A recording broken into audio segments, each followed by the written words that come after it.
Good morning, and welcome to another episode of Eat, Smoke, Drink. So, another day, another whiskey. Today I'm reviewing something a little bit strange today, and I'll explain to you why it's a little bit strange. So, over the past few years, I've been reviewing and we have been drinking, our club has been drinking independently bottled, unnamed Speyside before. Usually there is a rumor on who it is, unconfirmed but confirmed, whether it's Glenfarclas because I don't want to be named, but we named them, or whoever in Speyside, doesn't want to be named, but they bottle them anyway. And one day we came across a independently bottled old particular. Okay, so an old particular independently bottled Speyside distillery. Now, this is what's interesting. So one of us noticed, usually it says an unnamed Speyside distillery, but this one had quote unquote Speyside distillery. We're like, what the hell? So we went to ask the distributor and they said, yes, it is the Speyside distillery, not a Speyside distillery, but the Speyside distillery. We're like, what the fuck? We didn't even know there was the Speyside. It just shows you that in this journey, you just learn constantly. It's non-stop. And if you think you've learned everything, then you're either the smartest man alive or you are arrogant as hell. You just can't stop learning because when you do, you close yourself off. So we discovered through this accidental bottle, well, not accidental, but it's the Speyside distillery. So we're like, the Speyside unnamed stuff that we've been drinking in the past, were they a Speyside or the Speyside?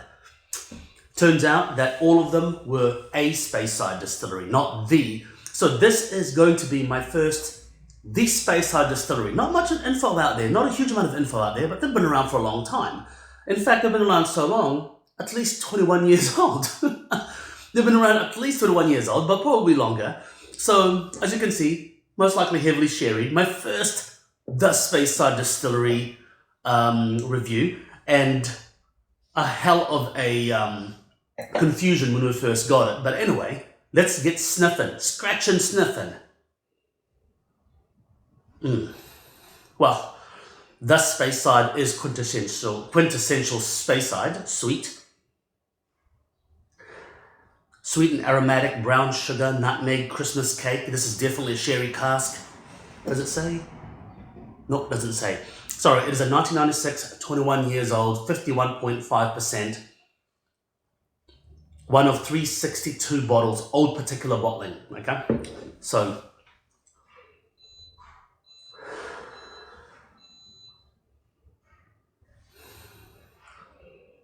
Christmas cake. Definitely a Christmas cake Speyside aroma to it. Maybe that's a placebo, but it definitely is. Candied ginger. I get a little bit of shiitake mushroom, some funk. Actually, the funk is quite a bit in there. Really is quite funky. Not sulfur, but funk, like a wet decomposing wood funk. I'm guessing the barrels they used for this were nice sherry butts or sherry barrels, not quite your shitty seasoned sherry crap that you get sometimes. But who knows? Who knows?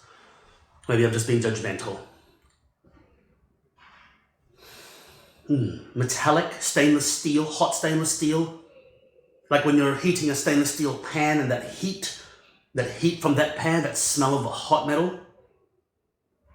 Wet granite, wet limestone, wet granite, wet concrete. A green, there's a green to it. What green is that?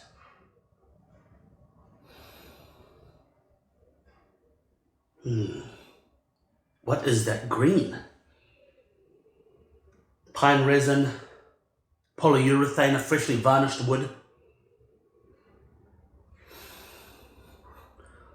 Well, relatively unusual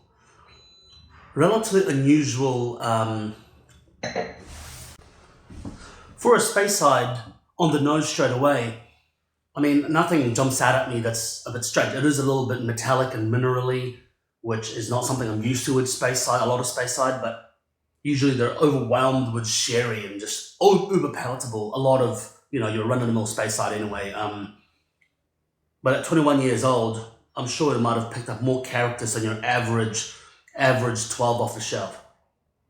But this is clearly not your average off the shelf. I mean, we don't even know what really. Actually, if anyone knows out there, please tell me what do they do with most of their spirit? I mean, I don't even know.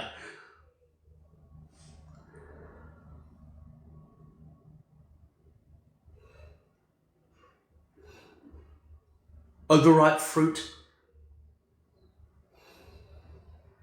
overripe grapes. Weird. It's got a little bit of a cognac nose to it. Like a cognac nose, that green apple, overripe fruit, slight menthol. Very cognac-ish on the nose.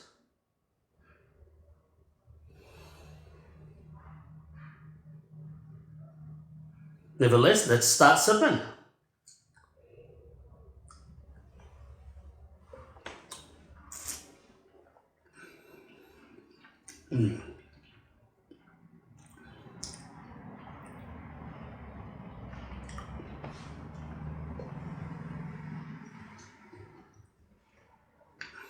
The irony of this dram.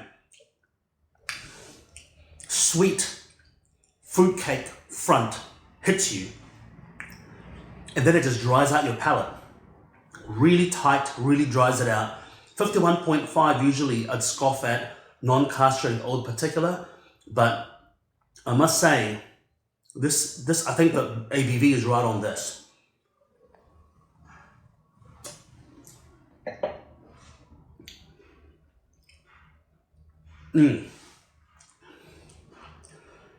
Wet cardboard, definitely pine resin. It's drying. It's got a strange savoriness to it. Shiitake mushroom, soil, wet soil, earthiness, fungal, a little bit dank. I'm liking the barrel they used on this. I am almost 99% certain that that's going to be a sherry cask. I mean, look, the color, but sometimes color can be deceiving. But that is just the floor, the funk, the fungus, the mushrooms, the shiitake, slight salinity, savoriness mixed with sweet fruitcake. That is a very quintessential Speyside, all right. Not trying to be funny, but that is really a Speyside distillery, a Speyside whiskey. It's delicious, but in a unexciting manner. Nothing about it jumps out and goes, holy shit balls. Nothing about it turkey slaps you with excitement and flavor. But it doesn't offend at all. It's actually extremely palatable. It is exceptionally palatable. Just like most Speysides, actually. But it is exceptionally palatable. It's delicious. The finish is relatively short. Maybe a bit more ABV, that could have helped. But the finish is a little bit short. But the front palate is a flavor-packed front palate. My problem with this is that the flavor dissipates a lot, and it's nothing about it that's uber complex. Nothing ultra interesting about it, but it's a good whiskey. I mean, look, I'm hoping that we will see more Speyside distillery, not a Speyside, the Speyside distillery. Since this release, we haven't seen one yet, and I haven't had one yet, and I would really like to try one. So from now on, we're going to look for it. But look, any of you out there have tried the Speyside distillery? It's actually called the Speyside distillery. I mean, I'm going to link down below as well so you can see it. But man, it's just, I've never heard of it. I thought it was just a region. Now, what's behind the name? Why do they call it the Speyside distillery? Do they do it so they could get away with all sorts of sneaky stuff? No, I'm kidding. I mean, I'm not going to defame them like that. I mean, hell, I don't know.